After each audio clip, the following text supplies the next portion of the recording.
ಬೆಲೆ ಏರಿಕೆ ವಿರುದ್ಧ ಕರ್ನಾಟಕ ಕಾಂಗ್ರೆಸ್ ಪಕ್ಷ ಇವತ್ತು ಮುಖ್ಯಮಂತ್ರಿಗಳು ಮತ್ತು ಕೆಪಿಸಿಸಿ ಅಧ್ಯಕ್ಷರು ಹಾಗೂ ನಮ್ಮ AICC ಜನರಲ್ ಸೆಕ್ರೆಟರಿಗಳು ಎಲ್ಲರೂ ಸೇರಿ ಎಲ್ಲ ಶಾಸಕರುಗಳು ಎಲ್ಲ ಹಿರಿಯ ಮುಖಂಡರುಗಳು ಎಲ್ಲ ಸೇರಿ ಇವತ್ತು ಒಂದು ಬೃಹತ್ ಪ್ರತಿಭಟನೆಯನ್ನು ಇಲ್ಲಿ ನಾವು ಹಮ್ಮಿಕೊಂಡಿದ್ದು. ಇವತ್ತು ಸುಮ್ಮನೆ ಸಣ್ಣ ಒಂದು ಉದಾಹರಣೆ ಕೊಡ್ತೀವಿ. ಇವತ್ತೇನಾದರೂ ಬೆಲೆ ಏರಿಕೆಗಳು ಎಲ್ಲ ಮಟ್ಟದಲ್ಲೂ ರಾಷ್ಟ್ರ ಮಟ್ಟದಲ್ಲಿ ಆಗಲಿಕ್ಕೆ ಮೂಲ ಕಾರಣ ಇವತ್ತು ಪೆಟ್ರೋಲ್ ಮತ್ತು ಡೀಸೆಲ್ನ ಬೆಲೆ ಏರಿಕೆ. ಅದರಿಂದ ಕಾನ್ಸಿಕ್ವೆನ್ಸಿಯಲ್ ಎಫೆಕ್ಟ್ ಎಲ್ಲದರ ಮೇಲೂ ಆಗುತ್ತದೆ. ಹಾಗಾಗಿ ಇವತ್ತು ಕೇಂದ್ರ ಸರ್ಕಾರ ಅವರು ಕಂಡಿರೋದು ಇವತ್ತೇನು ಎಲ್ಲ ಅಗತ್ಯ ವಸ್ತುಗಳ ಬೆಲೆ ಜಾಸ್ತಿ ಆಗ್ತಾ ಇದೆ, ಅದಕ್ಕೆ ಮೂಲ ಕಾರಣ ಇವತ್ತು ಪೆಟ್ರೋಲ್ ಮತ್ತು ಡೀಸೆಲ್ ಬೆಲೆ ಏರಿಕೆ ಇದೆ. ಮತ್ತು ಗ್ಯಾಸ್, ಬಡವರು ಉಪಯೋಗಿಸ್ತಕ್ಕಂಥ ಗ್ಯಾಸಿನ ಬೆಲೆನೂ ಕೂಡ ಜಾಸ್ತಿ ಆಗ್ತಾ ಇದೆ. ಅದನ್ನು ಅವರು ಇಲ್ಲ ಇದ್ರ ಬಗ್ಗೆ ಇವತ್ತು ಅವ್ರ ಪಕ್ಷದವರು ಕೂಡ ಧ್ವನಿ ಎತ್ತಿ ಅದನ್ನು ಕಡಿಮೆ ಮಾಡಿಸಿದ್ರೆ ಅದು ಕಾನ್ಸಿಕ್ವೆನ್ಷಿಯಲ್ ಆಗಿ ಎಲ್ಲದರ ಬೆಲೆನೂ ಕೂಡ ಕಡಿಮೆ ಆಗ್ತದೆ. ಅದಕ್ಕೋಸ್ಕರ ಇದು ಈ ಪ್ರತಿಭಟನೆಗೋಸ್ಕರ ಇವತ್ತು ನಾವೆಲ್ಲರೂ ಕೂಡ ಇಲ್ಲಿ ಭಾಗವಹಿಸ್ತೀವಿ. ಎಲ್ರಿಗೂ ನಮಸ್ಕಾರ.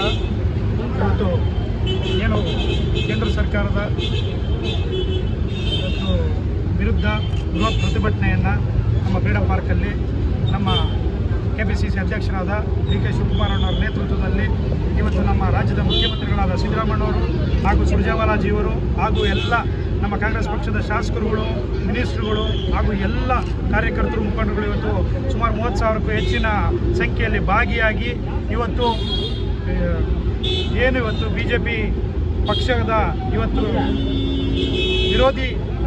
ವಿರೋಧಿ ನೀತಿ ಅವರು ಅಳವಡಿಸ್ತಿದ್ದಾರೆ. ಇವತ್ತು ಇಡೀ ನಮ್ಮ ನಾಗರಿಕರ ಪ್ರತಿಯೊಬ್ಬ ಜನಸಾಮಾನ್ಯರಿಗೂ ಕೂಡ ತುಂಬ ತೊಂದರೆ ಆಗ್ತಾಯಿದೆ. ಇವತ್ತು ಗ್ಯಾಸ್ ಸಿಲಿಂಡರ್ನ ಬೆಲೆ ಹೆಚ್ಚಿರೋದಿರ್ಬೋದು, ಪೆಟ್ರೋಲ್ ಬೆಲೆ ಹೆಚ್ಚಿರೋದಿರ್ಬೋದು, ಅದರಿಂದ ಜನಸಾಮಾನ್ಯರಿಗೆ ಇವತ್ತು ಜೀವನ ಮಾಡೋದು ತುಂಬ ಕಷ್ಟಕರವಾಗಿದೆ. ಅದಕ್ಕೆ ಒಂದು ಬಿಸಿ ಮುಟ್ಟಿಸ್ಬೇಕು ಅನ್ನೋ ಒಂದು ಉದ್ದೇಶದಿಂದಾನೇ ಇವತ್ತು ನಾವೆಲ್ಲ ಕಾಂಗ್ರೆಸ್ ಪಕ್ಷದಿಂದ ಸಹಸ್ರಾರು ಸಂಖ್ಯೆಯಲ್ಲಿ ಇವತ್ತು ಭಾಗವಹಿಸಿ ಅವರಿಗೆ ಒಂದು ಎಚ್ಚರಿಕೆಯನ್ನು ನೀಡಿದ್ದೇವೆ.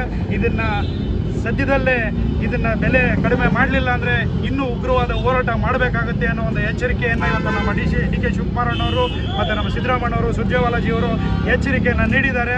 ಮುಂದಿನ ದಿನಗಳಲ್ಲಿ ಇದನ್ನು ಕಡಿಮೆ ಮಾಡಲಿಲ್ಲ ಅಂತಂದರೆ ಖಂಡಿತ ಇನ್ನೂ ಉಗ್ರ ಹೋರಾಟಕ್ಕೆ ನಾವೆಲ್ಲರೂ ಸೇರಿ ಇಳಿಬೇಕಾಗುತ್ತೆ. ಇವತ್ತು ನಮ್ಮ ಶಿಡ್ಲಘಟ್ಟ ವಿಧಾನಸಭಾ ಕ್ಷೇತ್ರದ ಕಾಂಗ್ರೆಸ್ ಅಭ್ಯರ್ಥಿನಲ್ಲಿ ಅಲ್ಲಿ ಸುಮಾರು 2,000ಕ್ಕೆ ಹೆಚ್ಚಿನ ಜನ ಒಂದು 25 ಬಸ್ಸುಗಳಲ್ಲಿ ಹಾಗೂ ಕಾರುಗಳಲ್ಲಿ ಈ ಒಂದು ಕಾರ್ಯಕ್ರಮಕ್ಕೆ ಭಾಗಿಯಾಗಿ ಎಲ್ಲರೂ ಕೂಡ ಭಾಗಿಯಾಗಿ ಈ ಕಾರ್ಯಕ್ರಮವನ್ನು ಯಶಸ್ವಿಗೊಳಿಸಿದ್ದಾರೆ. ಅವ್ರಿಗೆಲ್ಲರಿಗೂ ಕೂಡ ತುಂಬ ಹೃದಯ ಧನ್ಯವಾದಗಳನ್ನ ತಿಳಿಸ್ತಿದ್ದೀನಿ. ಎಲ್ಲರಿಗೂ ಒಳ್ಳೆಯದಾಗಲಿ. ಧನ್ಯವಾದಗಳು.